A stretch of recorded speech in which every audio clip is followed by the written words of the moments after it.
राज्याच्या राजकारणात सध्या अघोरी पूजेच्या चर्चा सुरू आहेत आणि या राजकारणातील अघोरी पूजेच्या केंद्रस्थानी आहेत राज्याचे मंत्री भरत गोगावले।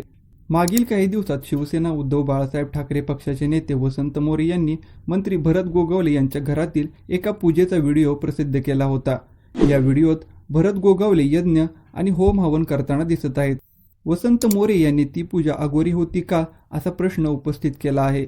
तर आता राष्ट्रवादीचे प्रवक्ते सूरज चव्हाण यांनी देखील एक व्हिडिओ व्हायरल केला आहे आणि या व्हिडिओच्या पोस्टमध्ये त्यांनी बाबा भरत शेठ प्लस अघोरी विद्या इज इक्वल टू पालकमंत्री आणि त्यानंतर क्वेश्चन मार्क अशी कॅप्शन देत गोगावले यांच्यावर निशाणा साधला आहे। नक्की हे प्रकरण काय आहे आणि हे आरोप सत्य आहेत की यामागे काही राजकीय पार्श्वभूमी आहे, या संदर्भात जाणून घेऊया या व्हिडिओमधून।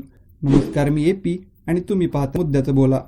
काही दिवसांपूर्वी शिवसेना उद्धव बाळासाहेब ठाकरे पक्षाचे नेते वसंत मोरे यांनी मंत्री भरत गोगावले यांच्या घरातील एका पूजेचा व्हिडिओ प्रसिद्ध केला होता।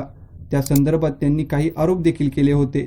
ते म्हणाले होते की 17 ऑक्टोबर 2024 रोजी भरत गोगावले यांच्या घरात बगलामुखी, जे उज्जैनमध्ये देवीचे स्थान आहे, त्या मंदिरातून जे पुजारी आणले होते त्यांच्याकडून घरात ज्या पूजा घातल्या त्या कशासाठी घातल्या होत्या।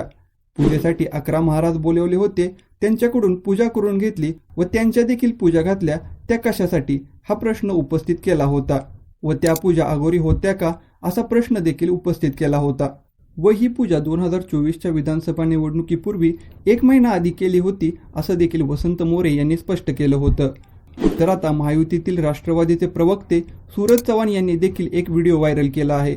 त्यात भरत गोगावले यांच्या घरात एक काळ्या रंगाचे कपडे परिधान केलेला माणूस दिसत असून त्याच्यासोबतच तिथे भगव्या रंगाचे कपडे घातलेले 2 जण उभे आहेत, तर भरत गोगावले तिथेच खुर्चीवर बसलेले पाहायला मिळत आहेत। सूरज चव्हाण यांनी पोस्टमध्ये बाबा भरत शेठ प्लस अघोरी विद्या इज इक्वल टू पालकमंत्री आणि त्यानंतर क्वेश्चन मार्क असं कॅप्शन देत गोगावले यांच्यावर निशाणा साधला आहे। तर या आरोपांना भरत गोगावले यांनी ती पूजा अघोरी नव्हती असं स्पष्ट केलं आहे।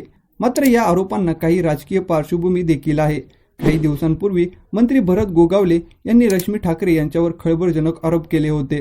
ते म्हणाले होते की स्त्री शक्तीने ज्यावेळी काही चांगल्या गोष्टी उद्धव साहेबांना सांगायला हव्या होत्या त्यावेळी त्यांनी सांगितल्या नाहीत असं वक्तव्य भरत गोगावले यांनी केलं होतं। तर दुसरीकडे महायुतीत शिवसेना आणि राष्ट्रवादीमध्ये रायगडच्या पालकमंत्री पदावरून वाद आहे। पालकमंत्री जाहीर झाले होते तेव्हा रायगडच्या पालकमंत्रीपदी आदिती तटकरे यांची नियुक्ती करण्यात आली होती, तर भरत गोगावले देखील रायगडच्या पालकमंत्री पदासाठी इच्छुक होते व याच राष्ट्रवादी आणि शिवसेनेच्या पालकमंत्री पदाच्या वादावरून मुख्यमंत्री देवेंद्र फडणवीस यांनी आदिती तटकरे यांच्या रायगडच्या पालकमंत्री पदाच्या नियुक्तीवर स्थगिती दिली होती। बगलामुखी देवीच्या मंदिराचे राजकीय नेत्यांना महत्त्व आहे, मात्र ते काय आहे हे सुद्धा पाहूया। काही वृत्तांच्या माहितीनुसार मध्य प्रदेशच्या देहरांमध्ये बगलामुखीचे मंदिर आहे। तंत्रविद्येच्या 10 विद्यांपैकी बगलामुखी 8वी महाविद्या आहे। भगवान विष्णूंनी या सिद्धपीठामध्ये तांत्रिक पूजा केल्याची आख्यायिका आहे। श्रीकृष्णाने पांडवांना देवी बगलामुखीची पूजा करावी असा देखील सल्ला दिल्याची मान्यता आहे। शत्रूवर विजय मिळवण्यासाठी बगलामुखीची पूजा अर्चा केली जाते। राजकीय नेते व त्याचबरोबर अभिनेते बगलामुखीच्या दरबारात हजेरी लावतात। 1977 मधील निवडणुकीतील पराभवानंतर इंदिरा गांधी यांनी या मंदिरात पूजा केली होती, तर 1980 मध्ये इंदिरा गांधी पुन्हा सत्तेत आल्या।